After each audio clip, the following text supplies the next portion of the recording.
Oke men, jadi hari ini tuh gue bakalan ngebahas lagi nih cuy ya.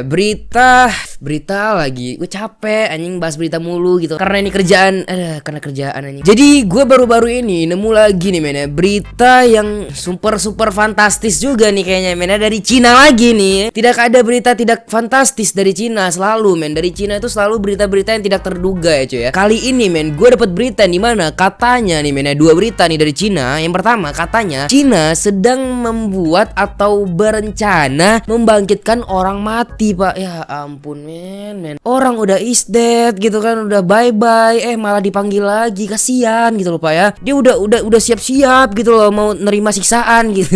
Ini maksud gue dia udah nggak ada gitu loh. Kenapa dibangkitin lagi? Kasihan bapak. Emang lu kira Edo Tensei gitu? Dan yang kedua nih men ya, katanya ada virus baru lagi men. Virus yang namanya brucellosis, apa sih namanya? Ya gitu-gitulah pokoknya, katanya ada virus baru lagi dan nanti kita bakal bahas ya cuy ya. Langsung aja kita ke pembahasan men. Let's go.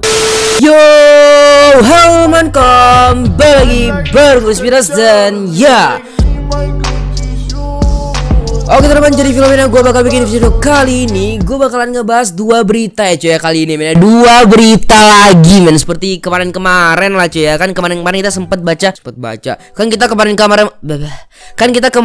sempat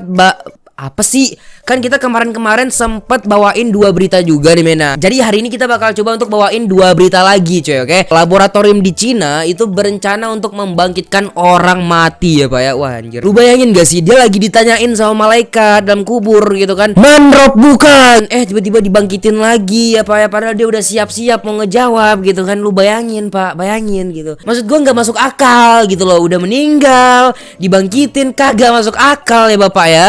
Kalau misalnya di Naruto ya masuk akal gitu, Edo Tensei gitu. Di dunia nyata gimana ya pak ya. Nah yang kedua nih men, di mana katanya ada virus baru lagi coy. Wah anjir, corona aja belum selesai udah ada virus baru lagi gitu. Gimana kita bisa tenang anjir. Wah anjing. Oke, kita bakal langsung aja gitu ke beritanya dan kita bakal langsung baca aja cuy. Langsung aja kita ke berita men. Let's go. Nah men, kita udah ada di beritanya cuy. Kalian bisa baca di sini China, anjay, China bukan Cina, bukan China gitu ya. China bangun laboratorium gitu ya untuk hidupkan orang mati. Anjas, apa gini cara kerja mesinnya? Wah gila enggak lo, ngehidupin orang mati pakai mesin pak, tidak pakai ilmu hitam, tidak pakai mesin ya pak ya. Gila enggak lo, lu bangkitin orang mati atau bikin robot ya pak ya. Kalau pakai mesin tuh ya men, setidaknya tuh ada hal mistisnya lah, berhubungan dengan nyawa ya, paling enggak tuh ada mistisnya sedikit lah gitu, dibantu dengan ilmu hitam kayak atau apa kayak. Ini mesin pak, lu bayangin pak. Dukun-dukun Indonesia tertawa melihat judul ini ya beda.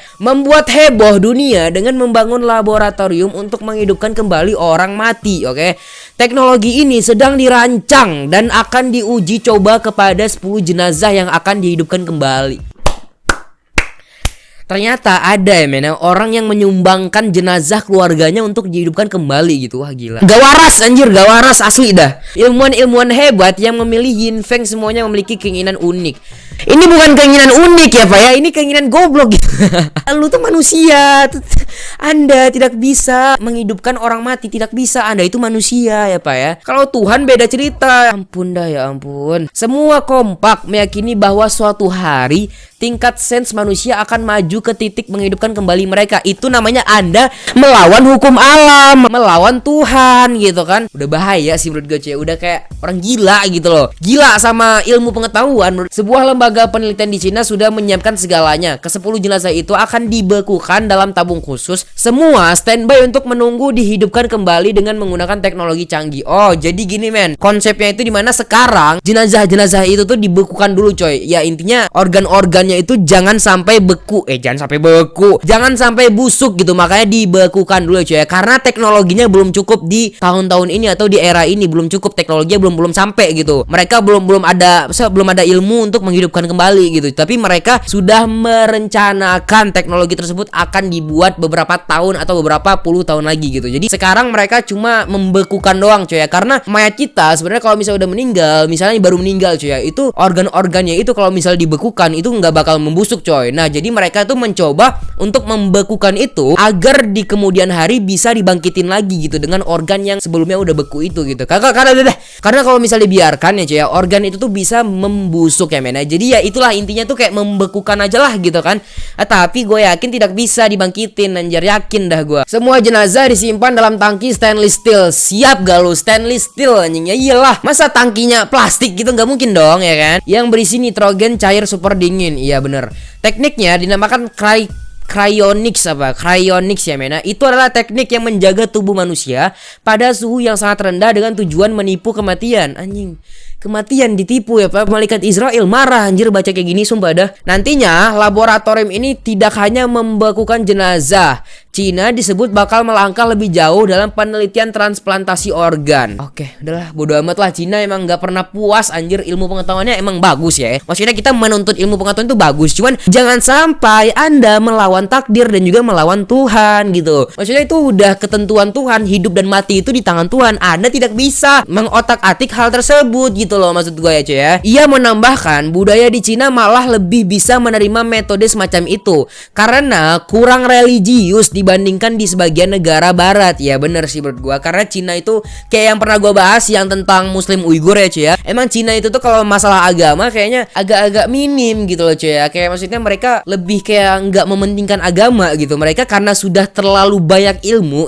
kayaknya mereka mikirnya kayak manusia itu yang mengatur segalanya gitu. Udah nggak peduli lagi sama Tuhan gitu. Makanya gua nggak suka men. Dan gua bener-bener anti sama orang-orang kayak gini gitu. Dimana mereka lebih percaya diri ke ilmu pengetahuan mereka dan mereka tidak peduli dengan ketentuan Tuhan gitu. Jadi kayak apa ya, udah zalim aja menurut gue aja ya. Kalau misalnya dijatuhin hukuman azab, mampus lu asli dah. Oke men, jadi itulah berita dimana katanya Cina bakal membangkitkan orang mati ya cuy. Di sini kalian udah paham kan maksud gue apa? Jadi Cina untuk sekarang itu hanya membekukan dan mereka ya bakalan membangkitkannya itu katanya puluhan tahun lagi atau ratusan tahun lagi gitu. Masih lama apa? Masih lama. Nah berita yang kedua ini adalah tentang virus terbaru. Katanya virus terbaru pak, tapi gue nggak tahu apakah ini benar-benar terbaru atau enggak ya cuy ya. Ngeri, brucellosis, wabah virus baru Cina sebabkan kecacatan. Oke, jadi katanya ini wabah virus terbaru men. Oke, brucellosis katanya men. Oke, kita bakal baca men. Belum selesai kasus penyebaran COVID-19, Cina kembali menghebohkan dunia. Wabah baru kembali ditemukan. Kali ini penyakit tersebut dikenal dengan nama brucellosis. Brucellosis merupakan penyakit yang menyerang hewan ternak dan dapat menular ke manusia. Brucellosis disebabkan oleh bakteri bernama bakteri Brucella. Terbaru ada sebanyak 3.000 warga Cina terinfeksi wabah ini. Oke, udah lumayan banyak ya men ya. Ngeri juga nih men. Belum 40 tahun seperti gua bilang tadi men. Belum tua, kita udah duluan putih anjing rambut kita aja ya. Udah duluan jadi kakek-kakek men. Terlalu banyak pikiran kalau kayak gini ceritanya ya cuy ya. Hewan ternak yang bisa terinfeksi yakni sapi, babi gitu, domba, kambing dan unta men. Penelitian terbaru bahkan anjing ya cuy ya. Anjing laut maksud gua. Juga bisa terinfeksi men. Oke, gejala yang muncul jika terinfeksi bakteri ini menyerupai flu. Tubuh akan mengalami demam dengan suhu di atas 37 derajat Celcius yang biasanya muncul sore hari ya cuy ya. Tapi ya men, tapi setelah gua searching di Google ya cuy ya. Setelah gua searching nih men, ternyata virus ini tuh udah lama men. Maksudnya udah beberapa tahun yang lalu tuh udah ada men. Beberapa tahun yang lalu tuh udah ada ya cuy ya. Kalian bisa lihat September tanggal 12 tahun 2019 kalian bisa lihat di sini men. Dan juga di sini kalian bisa lihat nih 2018 sudah ada catatan tentang gejala, penyebab dan mengobatinya. Jadi udah ada cara mengobatinya men. Ya tidak perlu terlalu takut, tidak perlu karena ini udah lama men ternyata ya cuy ya. Dan juga kalian misalnya di sini very rare yang sangat-sangat langka ya cuy ya kalau misalnya di Indonesia gitu. Jadi ya maksud gue jangan takut lah men ya, karena gue yakin coy makin kesini makin kita panik ya makin banyak berita-berita yang dibuat-buat gitu. Virus baru katanya men ya, padahal ini udah lama men. Yang katanya dibilang sini wabah baru kembali ditemukan, padahal udah lama pak, udah di tahun 2018 gitu. Tapi ya emang kayak gini men, penulis-penulis berita tuh kadang-kadang emang bikin kita panik, bikin kita takut ya biar laku beritanya gitu kan. Ya cuman ya overall kalau misalnya kalian punya ilmu yang cukup, kalian jangan gampang percayalah sama hoax-hoax kayak gini lah gitu kan. Sebisa mungkin kalau misalnya kalian dapat berita-berita kayak gini, coba kalian searching dulu di Google sebenar-benarnya gimana gitu. Jangan sampai kalian searching ini dan kalian dapetin ini, kalian dapat hoaxnya, kalian sebar ke grup-grup WA keluarga besar gitu ya. Terlebih-lebih nih mama nih ya, belum tahu kebenarannya gimana, udah disebar-sebarin aja gitu kan. Jadi ya kalau misalkan dapat berita-berita kayak gini, jangan gampang percaya cuy ya. Kalian bisa searching dulu lah gitu, karena kita sedang berada di mana masa-masa yang sangat sensitif ya Pak ya. Banyak banget orang-orang yang bikin berita ngasal gitu demi statistik gitu, biar banyak yang ngunjungin websitenya gitu kan, biar banyak yang nyebarin beritanya gitu kan. Jadi ya kalian harus hati-hati kalau misalnya di era era-era sekarang ya cuy ya, di zaman-zaman sekarang di mana-mana kita lagi pandemi kayak gini, kalian harus hati-hati biar tidak mudah ditipu oleh berita-berita kayak tadi ya cuy ya.